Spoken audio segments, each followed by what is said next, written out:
Theater 5 presents Mr. Mel Allen in The Banana Ball.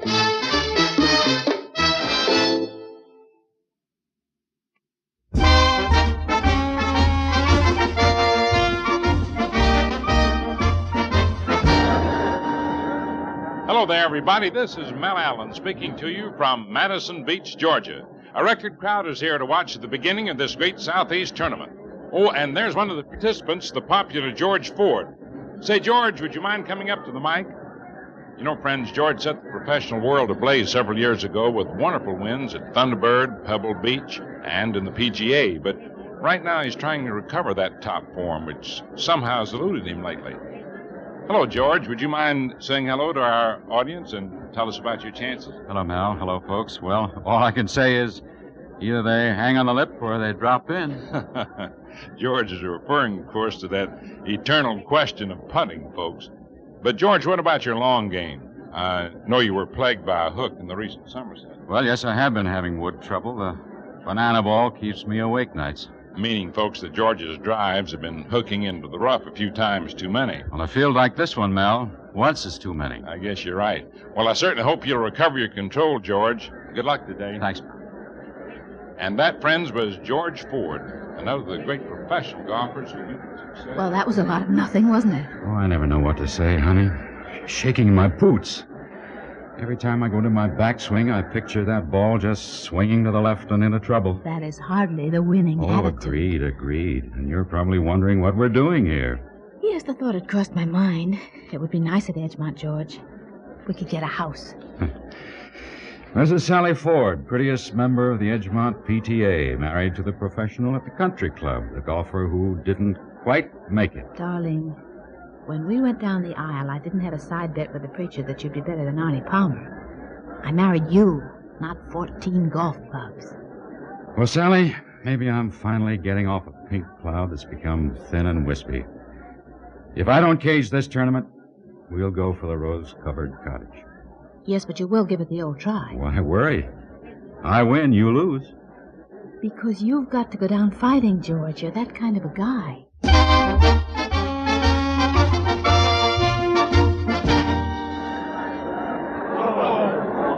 Oh, gee, George Ford just hooked his tee shot into the woods on the left side of the fairway. The banana ball is caught up with Ford again, who's been playing steady, if not spectacular, golf up to this point. As George looks for his drive, we'll switch now to the 14th green and see how the current leaders, Sammy Alcott and Fred Granville, are making out.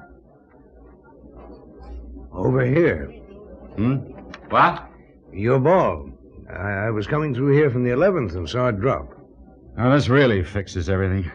Oh. Caddy, over here. What do you figure on doing? Pitch out on the fairway. Costs a stroke, but... You could go for broke. What? Well, you've got a little clearance here. If you could get some attitude with a long iron, you might blast through the trees. The growth up higher isn't too thick. I suppose I hit a tree trunk. You might bounce out on the fairway anyway. Yeah, it's a thought. Say, you a club official? You might say I come with the course. Your caddies found you. Good luck. Sorry, Mr. Ford. I thought the ball dropped further back. Maybe that man is right. What man? Fellow that was right here. I didn't see anybody. It's funny. Billy, give me a 3-iron and pray. This is Mel Allen again, folks. Alcott and Granville now lead the field, both 4 strokes under par.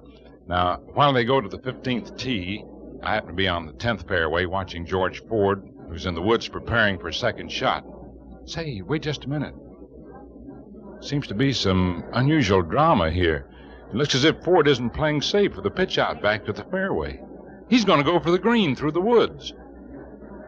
There's his shot, and it's in the clear. George Ford's just made a bold shot that's paying off. His ball has hit the green. It's rolling. The backspin is taking hold. It stops 2 feet from the pin. What a great shot. Now, tap in a birdie 3. How about that?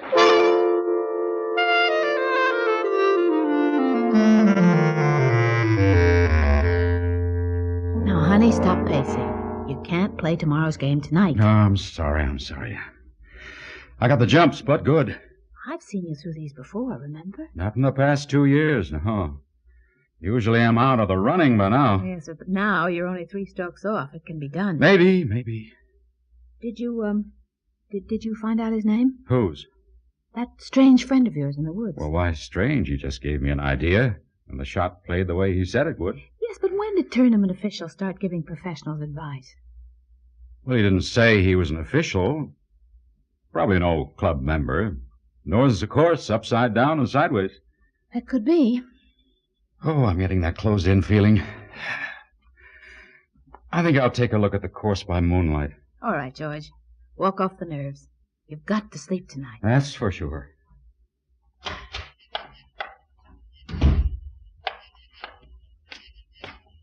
Oh, boy, what a moon. Lovely, isn't it? What? Oh, sorry, I didn't mean to alarm you. Oh, no. Just didn't know you were here. Say, I owe you a big thanks. I think not. You made the shot. After you suggested it. That idea was important. Well, perhaps you've got the big one now. I'm not with you. Oh, isn't the real idea to win? I guess so. Well, that's a negative affirmative. Well, I've been trying to win on the tournament trail for a long time now. And don't you think you've got the game? Well, when I'm going good. Oh, that again. Forgive me if there's a thinly veiled edge of contempt in my voice, but I've heard that complaint so often. When I'm going good. Well, sometimes the irons just don't bite on the green. The putts don't drop. You know what Palmer's average score over the year is? Yeah, 67, I think. He's always going good. What are you trying to say? Well, I remember you when you were just coming up.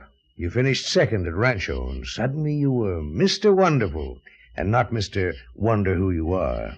Yeah, I was swinging sweet then. I just hit the ball, right? Well, that's what I was going to say. Why don't you just do that now? You're not going to hit a drive as far as Jack Nicklaus. He's got muscles he's never even used. Play your own game. You mean the hooking? You figure I'm pressing? Yes, and hurrying your downswing. And pronating your hands too much. You want to be the big slugger. Someone else, not you. Well, look, I'm not so bad when I'm doing third in the standings here. You're relaxed because you're not sure you want to win. Yeah, you just hit the ball square. You know, my wife and I, we've been living out of luggage for a long time. I have an offer from a club. Edgemont. How did you know? Well, it's security if I stay there and teach. It's roots, roof, normal living, and not the gypsy existence of a tournament bum. Also, it's not the life of a champion. Very few have the chance to be a champion. Golfers don't make themselves professionals. They have to have something to start with. The coordination and reflexes, temperament and concentration. Occasionally they come along, the gifted ones. Some make it all the way. And the others? Well, they forget their responsibility. To what? The game. When the real pro is out there on the course, he belongs to golf. He's not a husband or a businessman. He's a pro. He's just the man, and his enemy par, waging war on rolling fairways and smooth greens. And if the man beats par consistently and big, then he's a champion. And when the great ones are mentioned, Hagen, Jones, Nelson, Hogan, Snead, Palmer, his name is included in that illustrious roll call. And he's achieved what few men can. He's linked his name and his talents with the truly great. You talk like a father, a teacher, an expert all bunched together. What do you want from me? The same thing your wife wants. My wife wants a home and family, for which I don't blame her. She wants me to lose. Anyone can lose. She wants you to lose to a better golfer, George, not yourself. She's a woman. Obviously, she married, or thought she married, a man.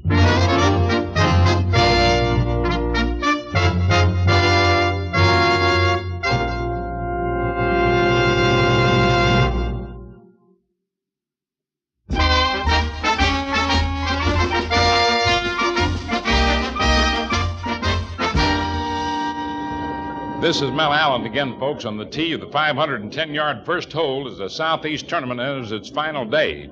Sammy Alcott, now approaching the 5th green, is still leading the field by 2 strokes. On his heels, just 1 stroke behind, is Frank Strager, the colorful West Coast golfer. But right now, I'm here with our mobile unit to watch Cinderella man George Ford open his final day's play. Ford, winner of the PGA and other big tournaments some years back, has regained his top form. Never an overpowering hitter, he's played with deadly accuracy from tee to green. Ford trails Strager by 1 stroke, Alcott by 2. If the leader should falter, we could have a startling upset here at the southeast. Right now, Ford is addressing the ball. He's going into a lazy, abbreviated backswing. There she goes, splitting the fairway with ruler-like precision. Oh, what a beauty. I'd say 260 yards and every inch pay dirt, since it's right on line with the hole. Ford is still playing like a machine, folks, and he now precedes the other players in the gallery out onto the fairways, jerking his head in that funny way I've noticed during this tournament. You know, it seems almost as if he was talking to someone.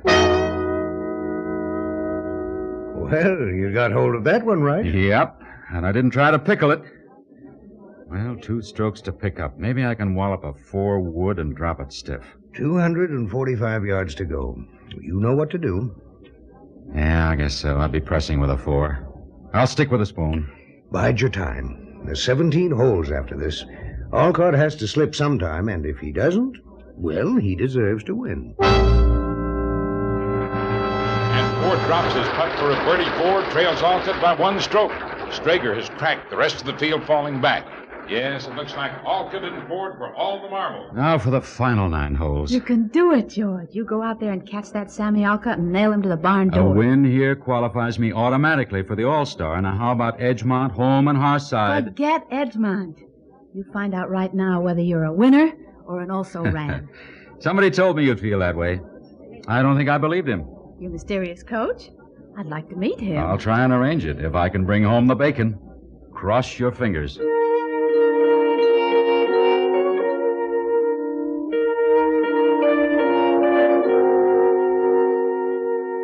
The pressure's just tremendous, folks. George Ford's getting ready to tee off on the exacting 18th hole. Sammy Alcott has already completed his round, and as of right now, leads Ford by 1 stroke. Sammy's drive on this hole wasn't as long as it might have been, and he wisely played his second shot short of the water hazard in front of the 18th green, then pitched on in 3, holed out for an even par 5 on this treacherous dogleg to the left. All right, Ford's ready to crank up. He's all set. There's his shot. It's a long one. Yes, sir, a long one down the left side of the fairway, but wait a minute, it's drifting over just a bit. Oh, gosh, that's a tough break. Ford's drive is tailed offline and is down the fairway, but behind the clump of trees guarding the turn in the fairway that comprises the dogleg. Ford has an almost impossible shot from there. The obvious move, I guess, would be to take an iron, get into the clear, and then try and pump a 3rd shot across the water hazard. However, he's still a stroke behind the Masters champion, and this could be the end of the last-ditch drive that the game Ford has staged here today. Oh, he's done a dramatic job. I'm going to switch you to the clubhouse right now while I try to get down to the fairway in time to see Ford face what could be his moment of triumph or disaster.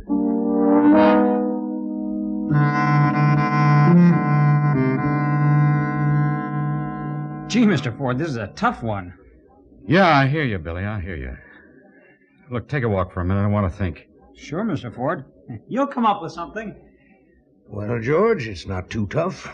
Well, hello again. You show up at all the right times. So, what do I do now? I think you know. Yeah, I guess. Use a 6 or 7 iron, try for a good lie, clear that dogleg, then pray I can hail a 3rd shot close enough for a 1-putt. All of which just ties you with Alcott.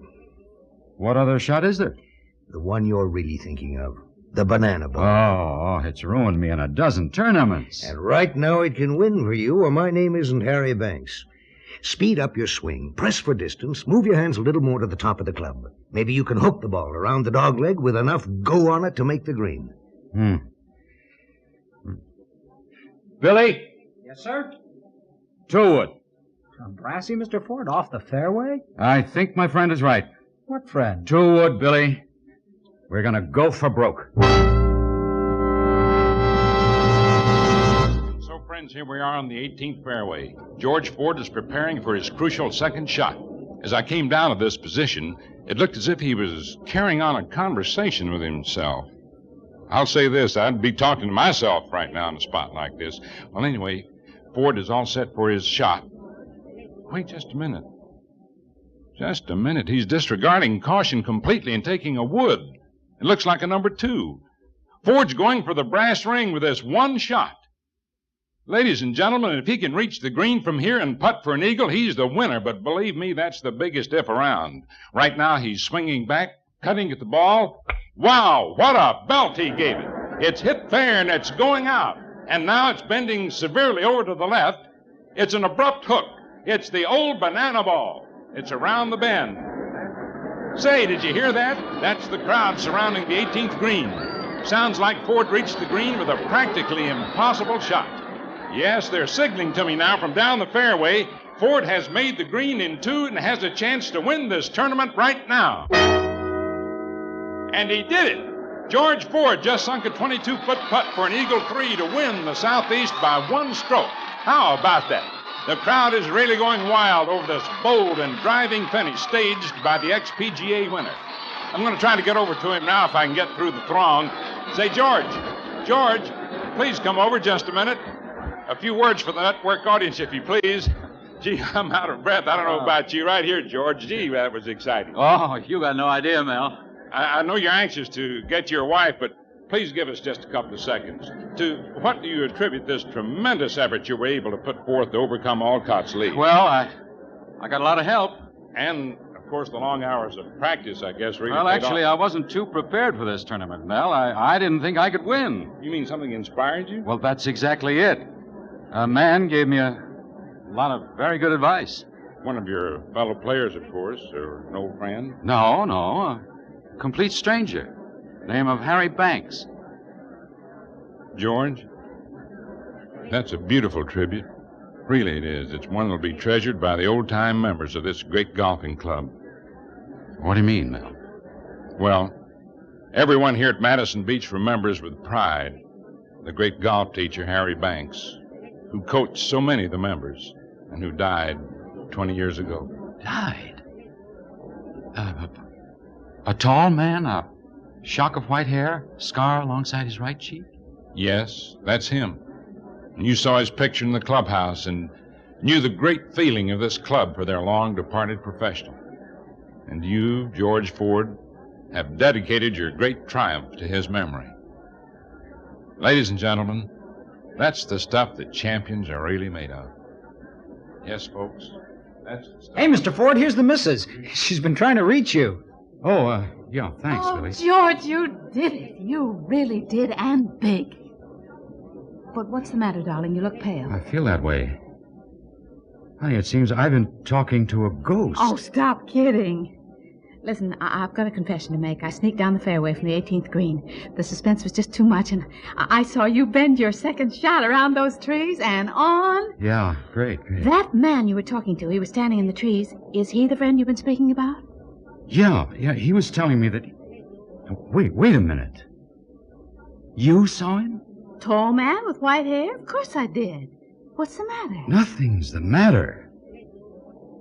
In fact, everything is suddenly wonderful. Look, you won't believe this, honey, but an old pro came back to remind me of a lot of things I knew but wasn't really believing or doing.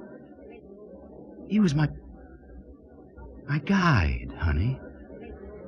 He showed me the road I can follow if I want to, but that's not the really great thing. He showed me what the future can be like. But he showed me our future, honey. Because you saw him too.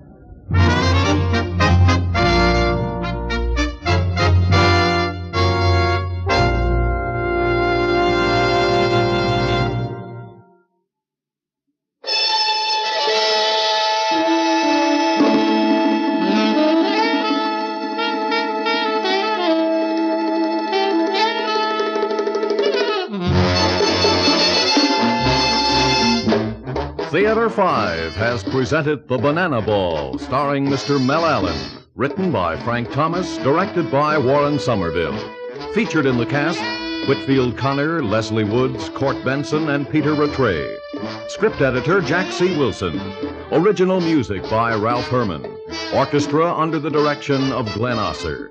Executive producer for Theater 5, Mr. Lee Bowman. We invite your comments. Write to Theater 5, New York 23, New York.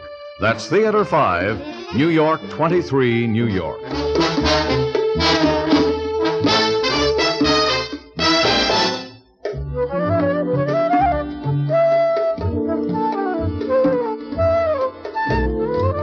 This is Fred Foy speaking.